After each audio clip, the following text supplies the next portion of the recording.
the integration was rather scary. Papa already warned us, if we make mistakes, they will say, oh, you're lying. We deport you. We're going to send you back to the village. We didn't want that to happen because it would be very embarrassing. Who is that lady that came with you?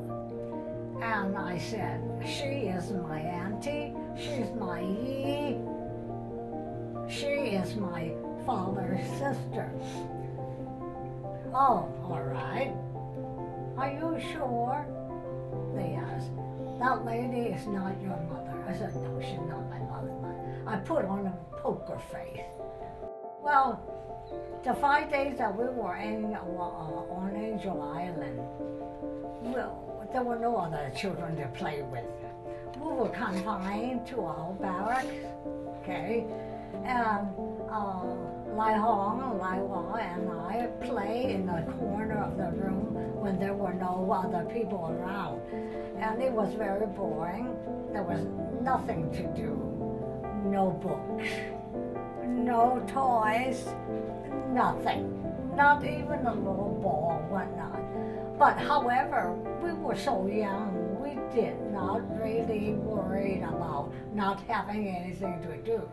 The thing that's most important is that we had to concentrate on remembering to call Mama Ayi so we would not make a mistake in front of other people.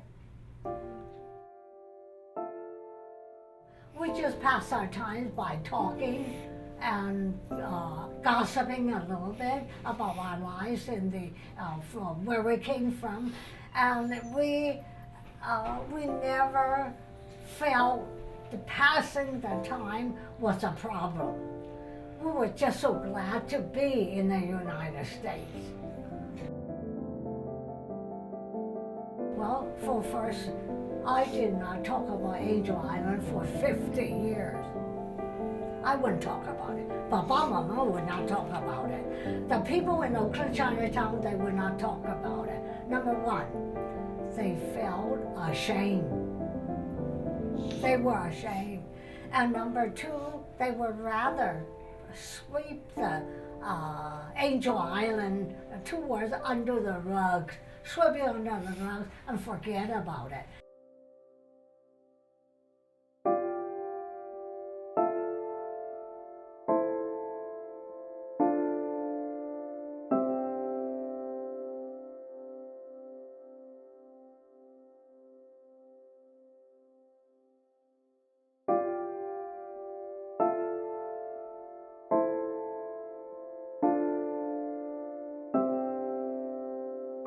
Okay, my dad came over when he was about maybe early teens. There were 3 ports of entry into the United States back in the early 1900s. San Francisco being the big one, LA, and where my dad came through was Seattle, Washington. From my understanding, talking to some relatives, Seattle was the easiest way to get in because there was less questions asked up there during the interrogation or interview when they came here to the United States. According to the documents here, this is how my dad came through the United States. He came through what we call historically a paper boy document. This is my dad, this is my uncle. Back in the early 1900s, the immigration law allowed a Chinese individual to bring one son over. So my grandfather, who came over earlier, this is my grandfather, this is my great-grandfather. My grandfather had already brought someone over as his son. He could not bring my dad over as a son. So I started looking for documentation. I emailed her photos of what I have from my dad to give to her, and she is formulating or setting up files on my mom's side, and I'm doing it for my side. And then I did a little family chart tree right here reflecting my mom's side, which is an Ing, and then this is my side, Chun. These are my grandparents and my aunts and uncles on my mom's side. There's my grandfather. According to this picture, there's my dad, and there's me and my wife and our 4 kids. And this is how the family tree looks like right now. I've never been back to China, even though some of my family members have been back there.